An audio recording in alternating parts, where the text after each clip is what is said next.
Welcome to today's forum. My name is Joe Neal. I'm a health editor at National Public Radio, NPR, and I cover health and health policy. Today's program is about an hour long, and it focuses on a poll we just released called What Shapes Health?, looking at the social determinants of health in America. The event is a collaboration with the forum, the Robert Wood Johnson Foundation, the Harvard T.H. Chan School of Public Health, and NPR. We'll first talk about the poll, and then we'll frame the issues. Then we'll examine public perceptions of what impacts health and what actions we can take to improve health. We'll take questions from people here in the studio audience and from online. If you have a question you want to email us, the address is theforum@hsph.harvard.edu. You can tweet us at HSPH Forum using the hashtag WhatShapesHealth. That's all one word, of course. You can also participate in a live chat discussion that's going on right now on the forum website. So let me start by introducing our panelists today. We have a very distinguished panel. On my immediate right is Robert Blendon.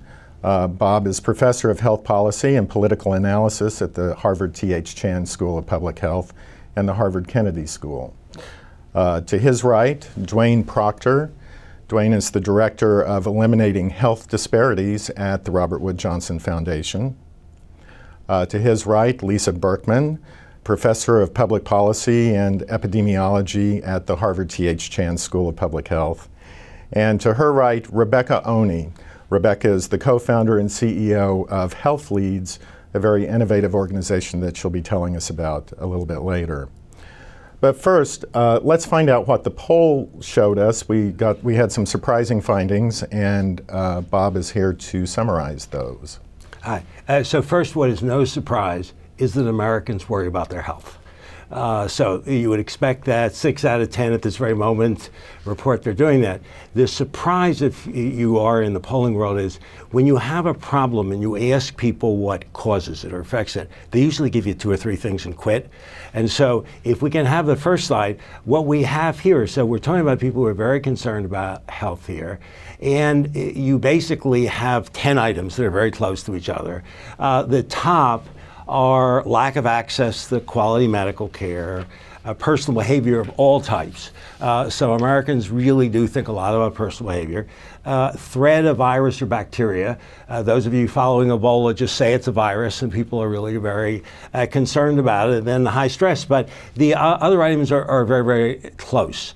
What isn't very, very close is what's often of interest and concern to many experts, which is low income. That isn't seen instantly as the driver.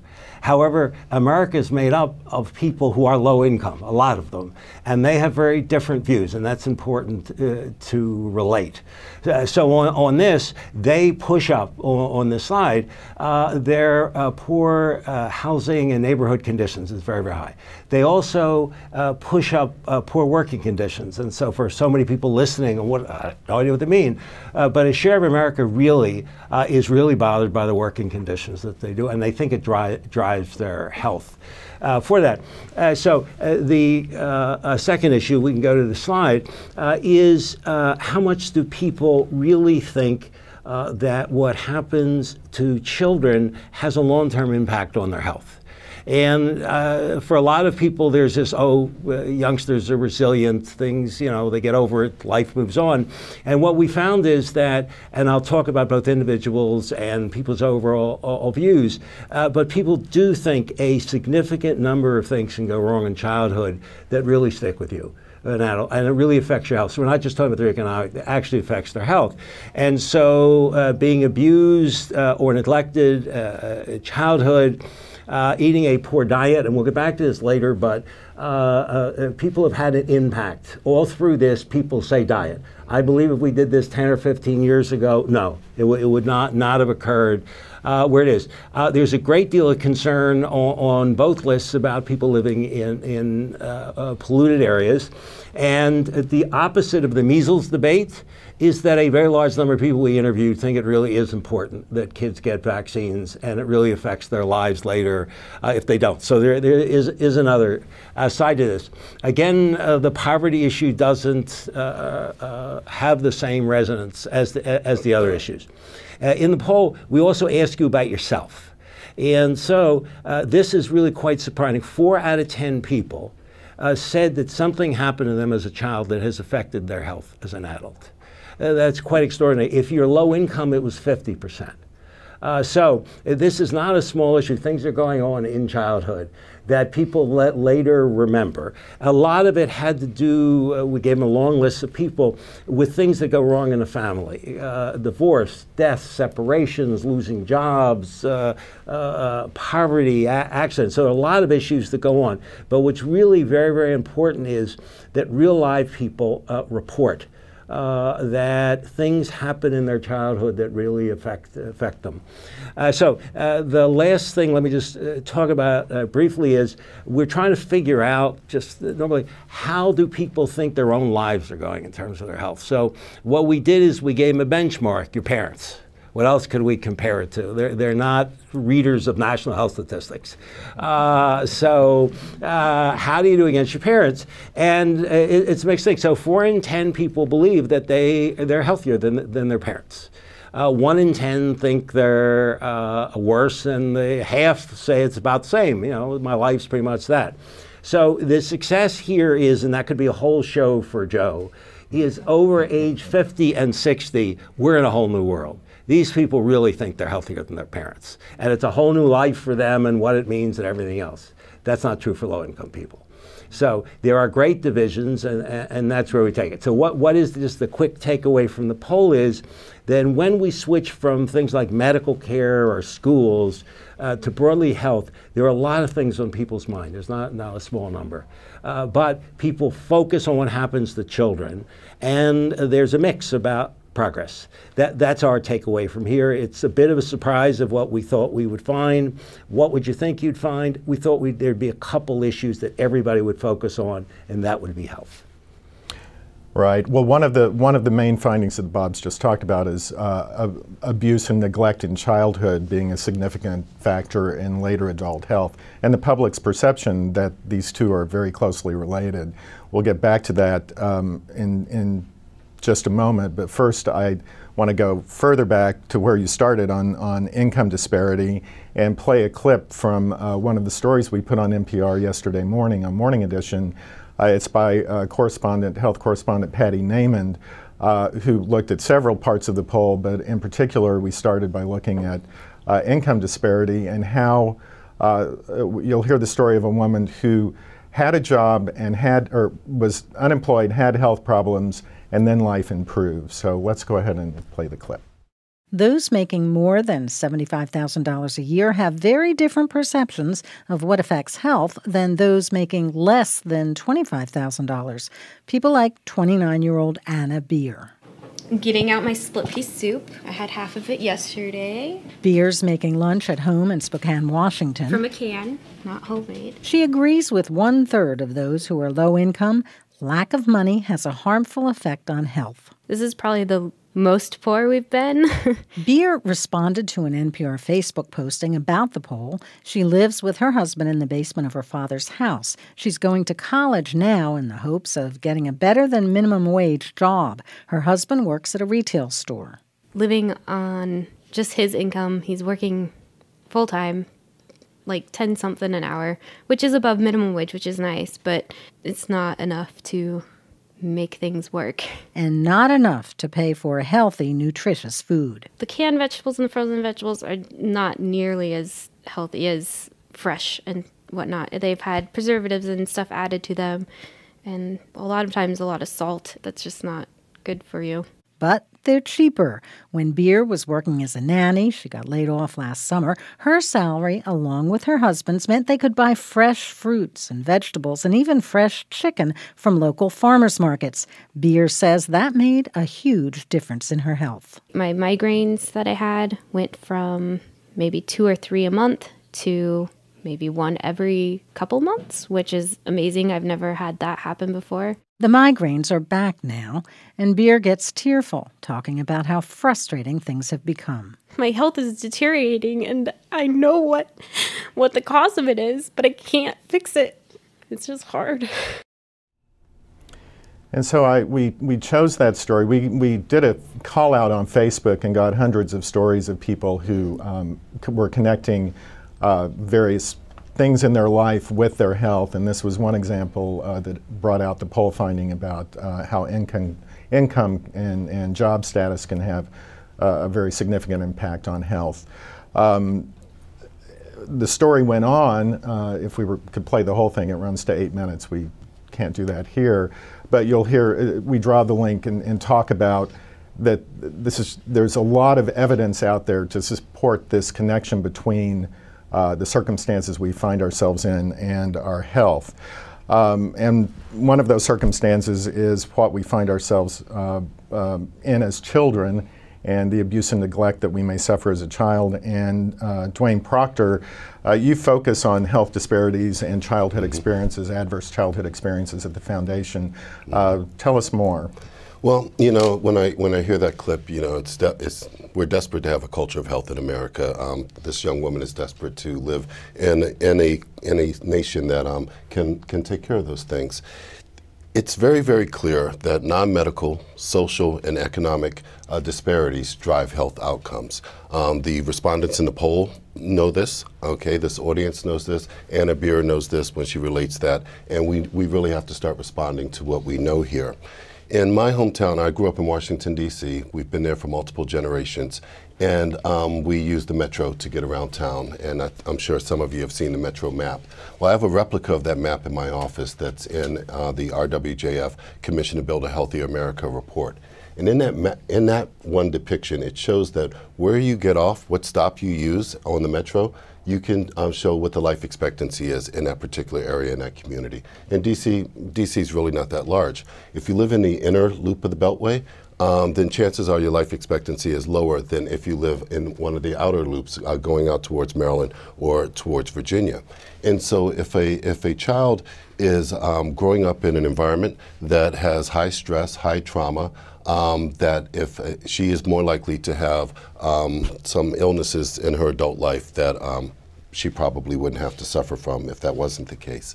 If she grows up in a community or a neighborhood where there isn't access to quality health care, where the education system isn't supporting her in the ways that it should, if her family doesn't have access to healthy foods, fresh fruits and vegetables and otherwise in her life, she's going to have more complications, and these things are all socially determined. If the housing system is poor, if the neighborhood is a polluted neighborhood, if all these different things that we all see in our everyday lives that are part of our social environment, these things are actually driving health outcomes to a great deal and great extent. So when I look at that map that's on my wall, I don't see just the subway stops. What I do is I see this little girl, and I see this little girl who could be my mother, could be my aunt, could be my cousin, could be my neighbor, who is going to grow up and have to deal with these situations that are predetermined by social factors, about systems that are not up to par, and these things are determining health outcomes. It's very, very clear. Thank you. I live in the center of DC, so I'm a little concerned about those findings, but Sure. I know what you're talking about. Right, absolutely. Next, we'll hear from Lisa Barkman. Lisa's done pioneering research in social epidemiology, and talk to us a little bit about the connection between workplace job and family dynamics. Sure. So, well, building on what Dwayne said, I want to emphasize that when we think of the largest drivers of health, they are largely social and economic factors. And this field of social determinants has taken off a lot. It's important to know that if you look at life expectancy in the United States, you think we're doing really well. Actually, we're not. We are actually in the bottom of OECD countries now for life expectancy, and this is especially true for women. It's true for older people, it's true for young and middle-aged adults, and it's true when you look at infant mortality. So there's something about being in America today that exactly is not driving good health, but actually undermining our health. And when you start to look at the disparities, they're remarkable. So when you look at people in the bottom, people in the lowest income quintiles, or at the bottom in terms of education, they have actually absolutely gotten worse in many of the indicators of health over time. So while life expectancy in the United States has sort of stagnated, we've gotten a little bit better, other countries have gotten a lot better, people at the bottom have either stagnated or absolutely, in terms of absolute mortality rates or outcomes, gotten worse. So what is going on in the United States that's not good for the United States as a whole, but is especially bad for people in the most disadvantaged situations? And I think largely we can think about these as a set of social institutions, things that we can do something about, things that people in other countries have done things about. Certainly education is one of them, but the two that are often not fully explored have to do with work and labor participation and family dynamics. So we focus a lot on neighborhoods, which are very important. We focus on education, which is very important. But in fact, labor policies change all the time. How work is organized changes all the time.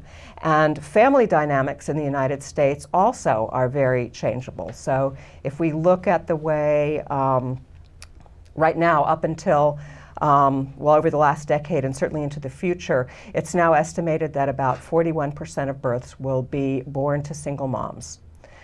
We now have a study that looks at the health of single moms. My sense is that single mothers do everything in the world they can do to take care of their children. Everything. If you ever looked at the plight of single mothers, you know how hard they try to make things better. And yet what happens is the drip, drip, drip of this incredibly stressful sort of long-term situation ends up taking a toll. And by the time you look at single moms, when they're older, they're in much worse physical health and mental health than moms who have partnered with other people. And maternity benefits, we now know, also reduce the risk of long-run depression. So you look at older people now who've lived under a time when they had maternity leave, and they're less likely to be depressed in old age. So a lot of the work that we've been doing has focused on work, and there are three aspects of work that are really important, and then we can come back to them. One of them is just wages. As the story told, minimum wage is not enough to really make a living. We have to increasingly think about living wage issues, and dual wage earners and families are now by far the most common. That takes another toll on families. We need to think about flexibility in the workplace. So as we have aging societies, complex family constellations, single moms, single parents, people who are in a sandwich generation. Flexibility and part-time work is very important. The United States ranks, last time I looked, the lowest among also all OECD countries in having part-time work available, which is mixed. And finally, job insecurity, I think, drives an enormous set of outcomes for people. So when we look at the effects of economic recessions, of graduating during periods of recessions, we understand the long-term toll that poor economies take, again, on the most disadvantaged populations, but on all of us as a whole. And so this nexus between work and family as institutions that we can change and improve becomes one, I think, that's the most viable pathways to reducing health disparities over the next time. I'll stop there. Oh, well, thank you. Now, I'll want to hear more about solutions in the next half of the program. But first, I want to hear from Rekha Oney. Rekha, you're CEO of Health Leads, which was started in 1996, a very innovative project. Tell us more about it. Sure. So I think as folks here have articulated so well, and as the poll results confirm, we know that patients' social needs have a huge impact on health outcomes. And Anna's story that was just played on NPR, voices just so poignantly this connection between the two things. And this story of the link between access to resources and health is told to healthcare providers day in and day out. It's told directly through patients sharing with their doctors that, for example, they won't be able to refill the controller medication because their more urgent priority is the fact that there's no food at home that night. but it's also told indirectly through missed clinic visits because folks can't find transportation to the doctor, by being medication incompliant, which really means not being able to take your insulin because you can't refrigerate it, or not taking your medicine because you don't have food to take with your medicine. And I think the challenge is that when patients like Anna show up at the doctor's office and tell their stories, they're often viewed as non-compliant or complex. And the sense is that the healthcare providers just don't even know where to begin in addressing those needs. And we've heard stories like Anna's hundreds, if not thousands of times, both directly from patients, but also from physicians and other healthcare providers across the country. A few years ago, the Robert Johnson Foundation did a survey of about 1,000 primary care physicians and pediatricians across the country, rural, urban, suburban, and 85% of those physicians said that addressing patients' social needs was essential and as important as addressing their medical conditions. But the same percent said that they didn't feel confident in their ability to be able to address those needs. And we've heard this framed by physicians as the compulsion to practice what they call literally a don't ask, don't tell policy. We can't ask patients if they're running out of food at the end of the month, because what if they said yes? What would we do? So Health Leads is really born of this reality, and just the reality that if we are honest about it, the healthcare system as it's currently designed is actually not set up to keep patients healthy.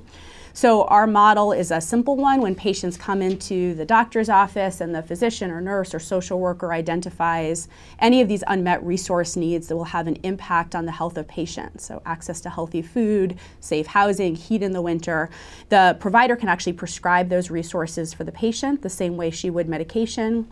Patients then take their prescription to Health Leads right there in the clinic waiting room.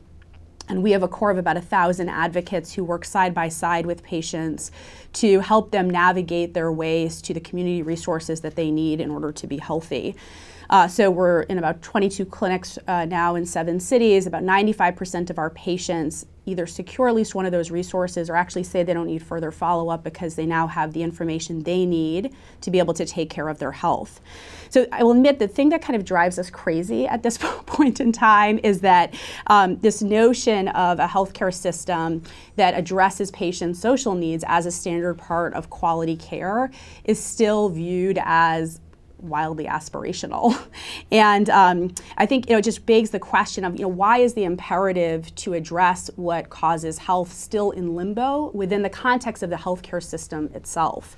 So just briefly, there's the good news is that there's been some structural changes that have started to create will around this. So the Affordable Care Act is a great example, population health, patient-centered medical home, and the incentives are slowly starting to align around this. But the challenge is the way to do it. And to be candid, the lack of a very direct and honest conversation about what is the role of the healthcare system with respect to patient social needs. And what we see in the absence of a strong answer to that question is a bifurcated approach where either the healthcare providers kind of retreat, like we can't fix the war on poverty, we don't know where to begin, which is legitimate in a lot of ways, or they start to wade in but don't really have the resources or focus or capacity to be able to effectively address these social needs and don't necessarily have the experience in working closely with community organizations to do so. So that I think is the real challenge ahead is how do we have this conversation about the specific role that the healthcare system itself can play in generating health in this country. But I would just ask you, how do you layer on this very important need in a health system that already is spending more than any other country in the world? Yeah, I think the case to be made, and I think this is borne out by a lot of the evidence about the impact of social needs on health outcomes, is that actually the only way for us to spend less money on health care is by addressing patient social needs. In fact, if we continue to fail to do that in the ways we have, we should expect that health outcomes will grow worse and that there'll be more expensive health care that's required. I mean, we see patients all the time where they're not showing up for critical preventative visits because of these basic things like they don't have the bus fare to take 2 or 3 buses to the doctor's office, and so they skip the visit. And that's both has an impact with respect to accessing the preventative care that will ideally prevent some of the bad health outcomes downstream, but it also means that it's much more it's much more difficult for folks to be able to actually assume responsibility for taking care of their health because of these challenges that they encounter in doing so. Well, I want to get to some more questions in a minute, but first I want to ask Bob. We asked a question in the poll of what people think needs to be done, and can you tell us what we found? So, I mean, people had offered solutions. They do, but actually some of them will have some controversy with us. So the good news, I think, for people here is people have really grasped the food issue, just like we did here. They've also grasped the role of environment, pollution, air, water, housing, and everything, and doing something about it. They're clearly in, but I'm not sure exactly what they mean by improving the quality of medical care. It goes for it. So, but the two issues which are tension from the discussion is there's a huge emphasis on individual behavior. And having looked at other polls of this, America's divided. When you say individual behavior, some believe that you should go home and deal with your problem. Others believe that you need outside help. And so we have doing something about individual behavior is really very, very important here. But you could walk away with two different messages from that. And the last thing, which is really very difficult, low-income people in the survey here recognize what it means to be low-income in America. A large number of people, if you pull them out, don't. So the recommendations are more generic. No, I don't want anybody living in a polluted community. No, I don't do this, but they're not as focused on low-income people, I think, as if we were discussing that. But the two big wings are, I'm absolutely convinced, the focus on healthy diets just did not exist a decade ago, and concerns about environmental areas. But the personal behavior is going to be a tricky issue, because here we will think it's one thing, and somewhere else in America they will think personal behavior somewhere else. Well, I want to pick up on that. One of the things that this next video clip shows, that was produced by the Robert Wood Johnson Foundation, is that people do seem to get the food part of it. This video looks at efforts to solve the problem of food deserts, in this case in Nashville. So if we can roll the clip.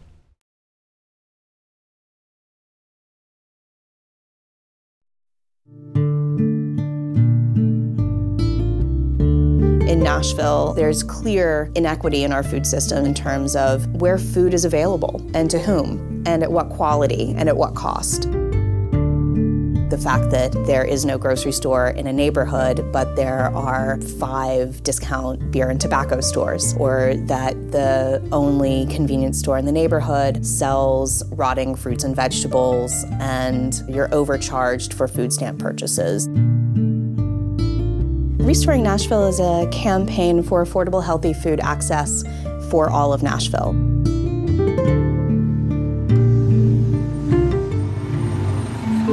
There are 3 neighborhoods in Nashville that are considered food deserts. North Nashville, which is 3.5 to 4 square miles. East Nashville, specifically around Casey Place, which is the largest and oldest public housing development in the city.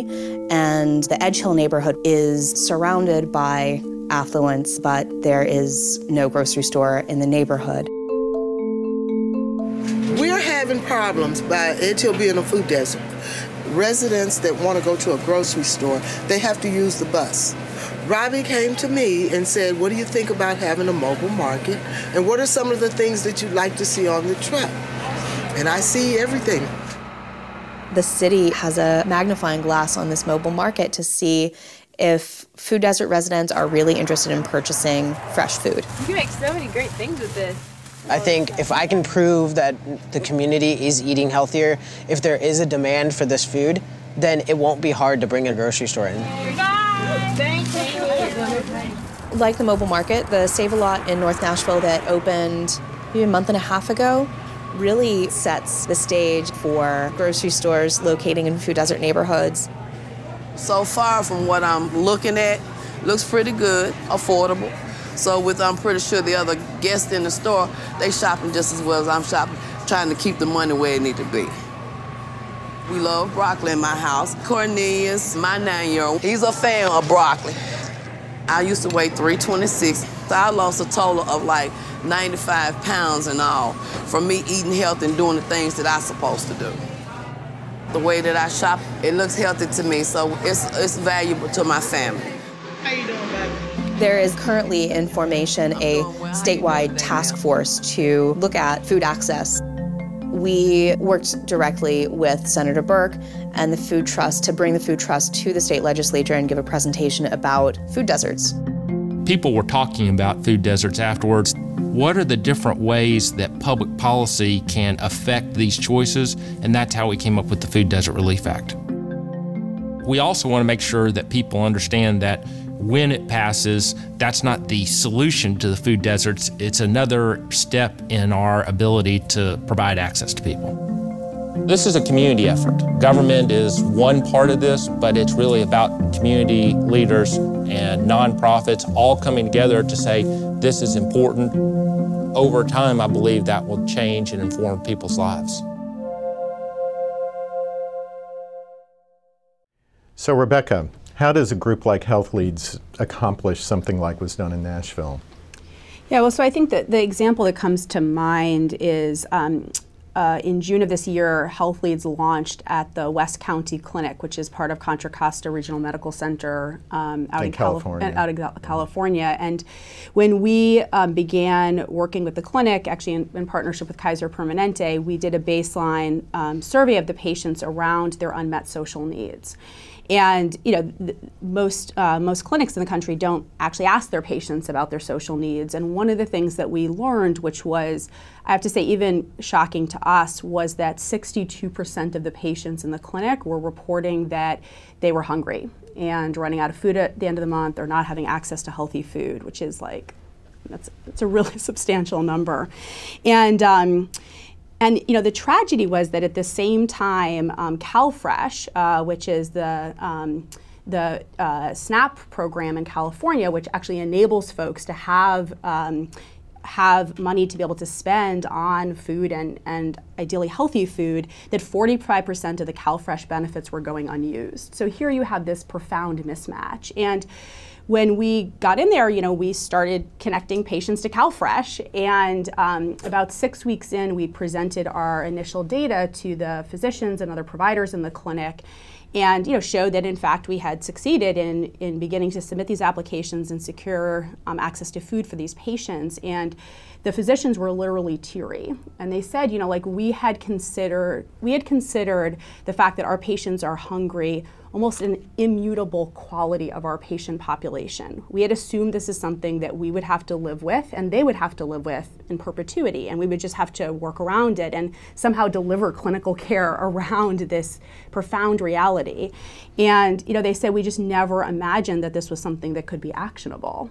So Health Leads' role, but I think more importantly, Health Leads' approach is around saying there's ways that we can systematize using the healthcare system as a gateway to connect patients to those community resources, and frankly, really highlight where the absence of those community resources, as in a food desert, is directly having an impact on the health of patients by really documenting the presence of social needs in a patient population and then the health outcomes and utilization data of those patients. And the outcome in this case was? Well, so this is exactly part of what we're working to evaluate, actually, with Contra Costa and Kaiser. What's fascinating is that one of the key barriers to really understanding the impact of social needs on low-income patient populations is the fact that the social needs data, and even more importantly, the resolution of those social needs, the success or lack thereof in connecting patients to community resources, hasn't existed. So we haven't actually been able to then triangulate that data again with the claims data, the utilization data, the health outcomes data, and to really make a kind of once and for all compelling case that this is in fact something that of course should be an integral part of the way that healthcare is delivered in this country. And it seems like you have to do that in each location. It was done in Nashville. The policymakers became aware of this, took action, and change happened. But it's not something that it's a case-by-case basis, it seems. Well, it seems like the opportunity here is to begin to really work with healthcare systems to be constituents around the quality of the resource landscape, and both constituents with respect to the resource landscape locally, but frankly to begin to have a set of peer-to-peer conversations around what is the role of the healthcare system with respect to patient social needs, so that while the resource connections may happen locally, the imperative for the healthcare system to have a real stake in and engagement with patient social needs, we believe is something that can really happen at a national level. Interesting. I want to turn to Lisa. One of the findings in the section that Bob was just talking about is that improving the economy and availability of jobs is seen by the public. 49%, I'm looking over here at Bob's slide, 49% said that would have an impact on health. If you would, talk a little bit more about the economy and job availability and people's health, because we've had boom times in this country simultaneous with continued bad health. I mean, you talked earlier about this group of people who just never seem to get better. The life expectancy goes up for some, but then it stays stable or goes down for others. Talk a little bit more about the interrelation there. Sure. So I think most people recognize that jobs form a central part of their life and are really central to their well-being, that without a job, you're in trouble. During most times. What's amazing is how many people have precarious jobs. Jobs that they flow in and out of, jobs they feel they can't afford not to show up for. So if they're sick or their children are sick, they will lack any kind of sick leave or sick days that they feel they have to show up anyway, otherwise they will lose those jobs. So there are lots of policies that we could think about where issues around labor practices could be designed to improve health. And the really optimistic scenario is that these kinds of policies and practices, which I'll talk about in a second, could also be very good for businesses. These are not things that take a real hit out of businesses often, although they may think about that. So we have been part of a research network for about a decade called the Work, Family, and Health Network, which is funded by NIH and a number of foundations. And we've tried to look at aspects of jobs and job design and how organizations are designed in terms of the impact that health, in terms of how those organizational practices will impact health. And at first we thought we'd have a really hard time finding companies to sign on with us. And the company that we work most closely with is actually a long-term care industry. It's a large New England, actually it's a national, although we focused on New England, network of long-term care facilities. And the reason they signed on is not an altruistic one, although they were interested in improving the health of their employees. But they really thought it would be better for the bottom line, that they would reduce turnover, that they knew they had a huge sickness absence problem. And I'm sure they must have had a number of low-wage workers, people just at minimum The majority. wage. So the majority of workers in long-term care are nursing assistants or low-wage, low or middle wage earners, mostly hourly wage, and they know they have a problem. I mean, these companies know they have a problem. And the idea that you might fix this not by just changing the behaviors of those employees, but by changing how work is organized with a spillover effect on a set of behaviors was really central. So in the end, we've done 2 randomized control trials, one in a long-term care company, one in a high-tech company, and discovered that by designing these interventions, which basically empower low-wage earners to redesign work in important ways for them. So they get to redesign the work, so the job, so that it works. With the bottom line is that the work still gets done. You don't walk in and out, but you redesign work so it's more flexible, so it's responsive to workers' needs. And that turns out, along with coupling that with manager training, to change the whole culture of how work is practiced, to incorporate both family practices and family flexibility and be good for health. So in our interventions and some of our trials, we've now found that people change tobacco consumption. They smoke less when work is redesigned. They lose weight when work is redesigned.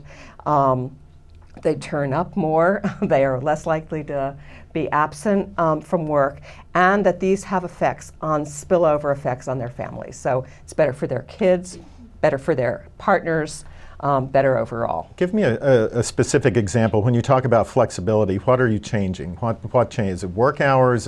What is it? So for nursing homes, for instance, it's the most highly regulated industry in the world, just about. You can't not be there. There is no work home a few days. So the kinds of flexibility that got changed were people partnered. So I sat in one meeting where one of the CNAs had CNA is a nursing assistant, certified nursing assistant.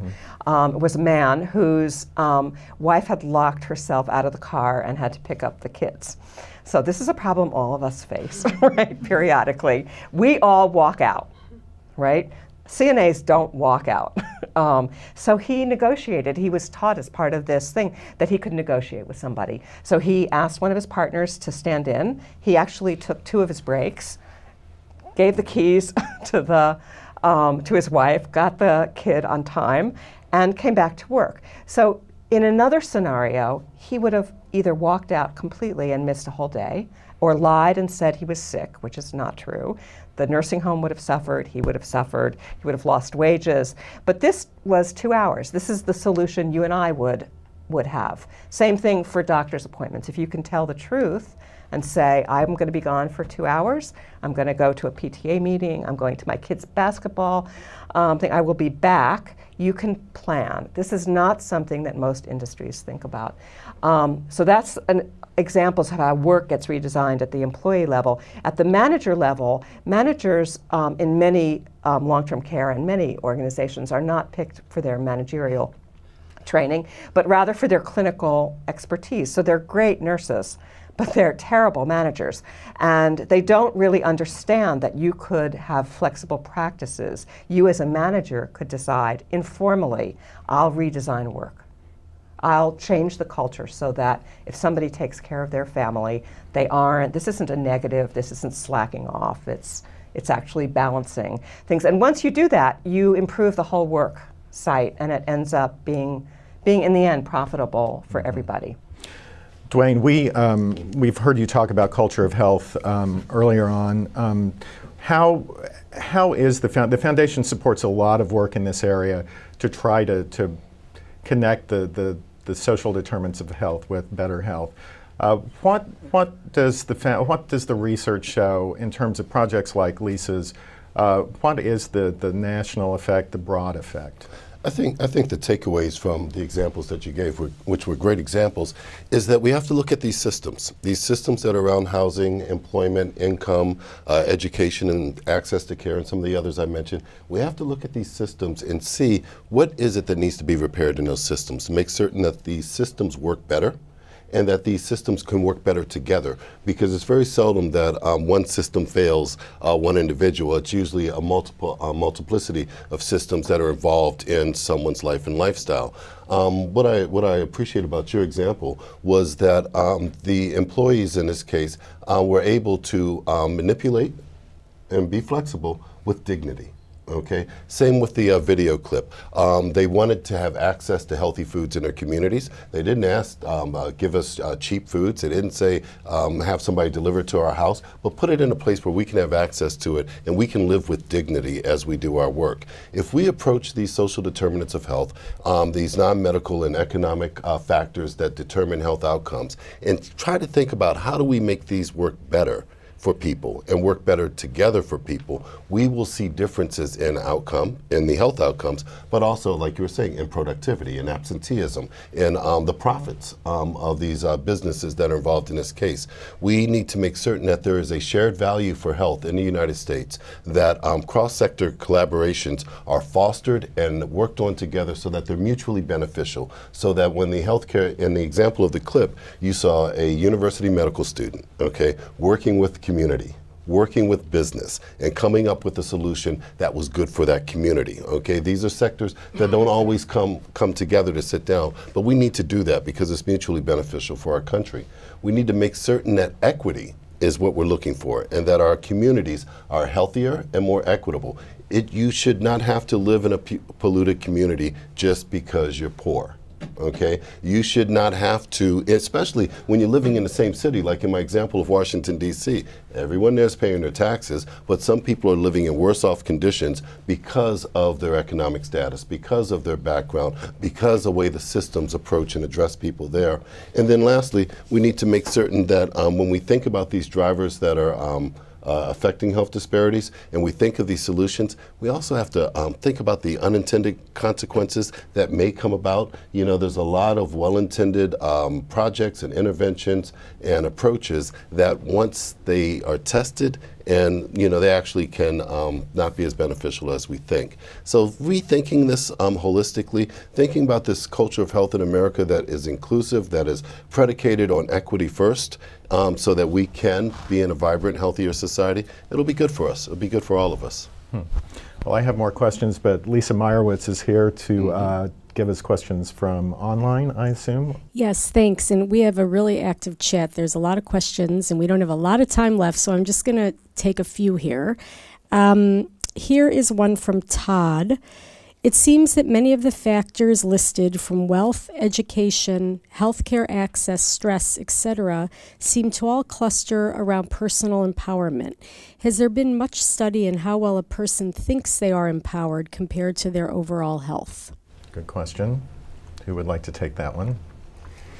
I'm happy to start because I just taught a class today from 10:30 to 12:30 where the chapter was about well-being and empowerment and efficacy and how it related to social determinants. So I think one of the major black box areas is how does a social experience become embodied? How does it get into your head?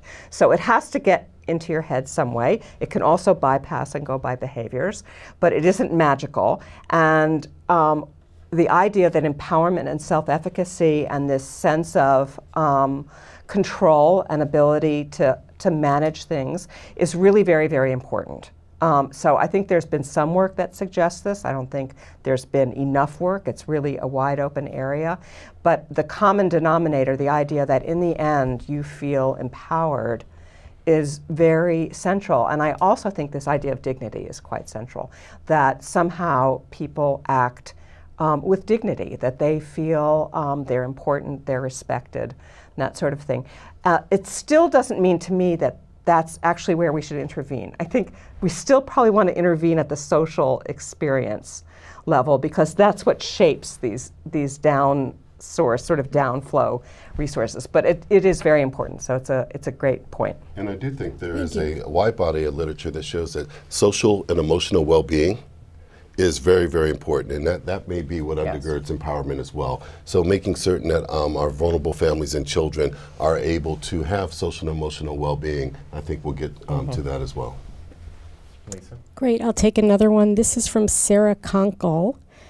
If there is continuously more evidence on the role of nutrition and exercise in overall health and therefore our nation's economic security, why haven't physicians incorporated this into their treatment regimen? Why is there little or no way to refer these services to patients? Are there roles for health nutrition coaches and personal trainers? Who really controls dietary and exercise guidelines? I think anyone can answer that. I can speak to certain pieces of that. When we think about the role of physicians and other healthcare providers in terms of enabling their patients to access, in this case, healthy food and exercise, there's a set of challenges they face. One is, frankly, the challenge of time. They usually have, 13 minutes with each patient. That's part of how we've designed our healthcare system. Frankly, the incentives historically haven't always been aligned around this. Historically in the healthcare system, and frankly, even today, in many cases, patients being more sick is actually a positive economic event for a healthcare institution. And it's only now as we start to think about other payment models in healthcare that the financial incentives actually align to say this is how physicians and other healthcare providers should be spending their time. I think the other key piece of this is how do you know where these resources are located? And so as we health leads have sort of thought about how do we really arm healthcare providers and healthcare institutions with the tools that they need in order to be able to do this work well, we've sort of honed in on kind of what we think are, very briefly, 5 key elements of this. So one is, how do you really ensure that this is integrated into the clinic visit? So, when the medical assistant says blood pressure, height, and weight, he should be also asking whether there's food at home or whether that patient has access to an exercise program. That's the first piece. The second piece is, when these issues arise, how do you really have a dedicated workforce, exactly as the person asking the question framed, whose job it is to really think about how do we connect a patient to the local farmer's market the same way we can connect the patient to the cardiologist if that's what they need in order to be healthy. The third piece is how do we, again, make sure that they have high quality information about the resource landscape. And through HealthLead's work over the past couple of decades, we've really found that what's critical is a technology platform that enables folks to readily identify and connect patients to the right set of community resources, with a Spanish speaker on staff, open after 8 p.m. Another key piece that was, I think, related to empowerment is follow-up with patients. We have an approach at HealthLeads where we follow up with patients every 10 days until they get the resource to really help them navigate the barriers they may encounter. Handing them the phone number is not enough. And then the final piece, which we've talked about, is really collecting data and understanding, where are we successful in connecting patients to the resources and where are we not and why, so that we can then strategically direct our resources to really shore up the communities where those gaps exist. Great, thank you. Do we want to take a question from the studio? Do we have questions?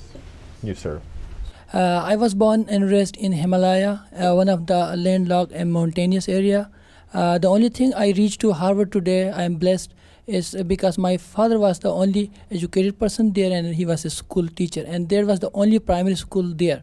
So what I can see in my life is the education which brought me here. Once it's talked about the empowerment, the first thing that strikes to my mind is the education. So the question is the role of the education? Can we do a system where the education for the children should be irrespective of their background, and the whole United States education should be a uniform education opportunity for all? I think from your observations, what's really clear, though, is education can be linked to income. Education can be linked to where you're going to live, housing, the community that you're going to live into. It can be linked to your access to health care and services that are necessary and needed. I think your observations are right on the mark, and that we have to look at education plus those other things and make it so that there's equity in each one of these systems so that people can benefit from them. Thank you. Thank you. I encourage everyone to go online. We have a lot of questions coming in. I know it's time to wrap up, and we want to take some final comments. So, okay. Thank you. Right. I would ask each of you to share with us at least one policy takeaway that you would have from this poll and from our discussion here today. Let's start with Dwayne. Beautiful.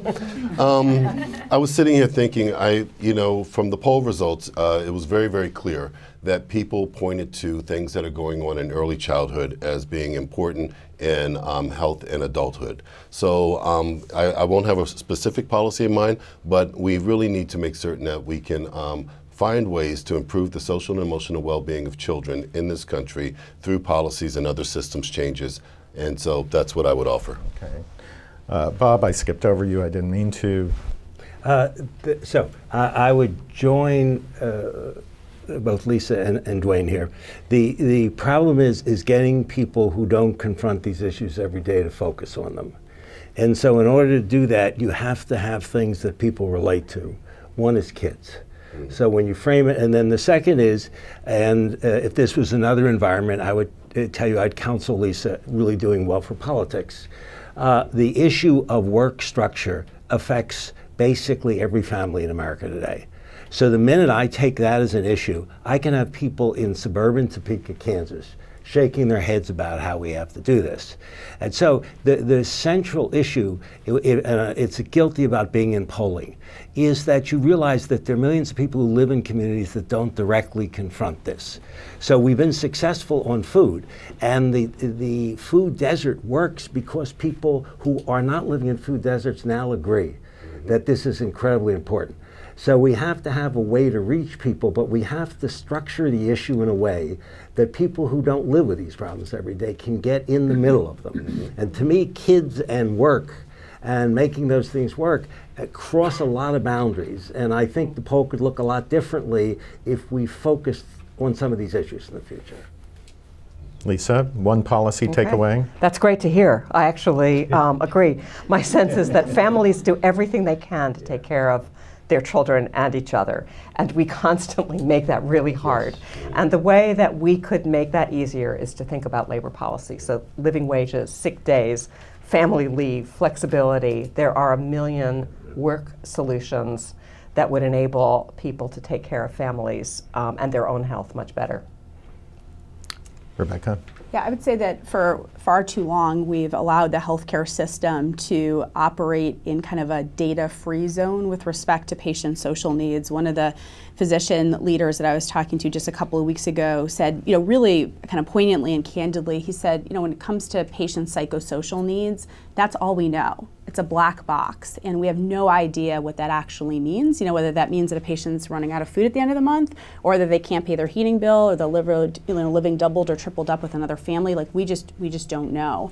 So the policy recommendation would be to increasingly require healthcare institutions to actually collect information about their patients' social needs, and to develop a set of metrics that really enables them to understand how and in what ways they can engage with those needs in order to improve the health outcomes of their patients. Well, this has been a very interesting discussion today. We have to wrap it up here. There's a conversation going on online, as you heard from Lisa, and I would encourage people to continue to participate in that. That's at forumhsph.org. And on behalf of Harvard, the Robert Wood Johnson Foundation, and our speakers here, I'd like to thank you for joining us.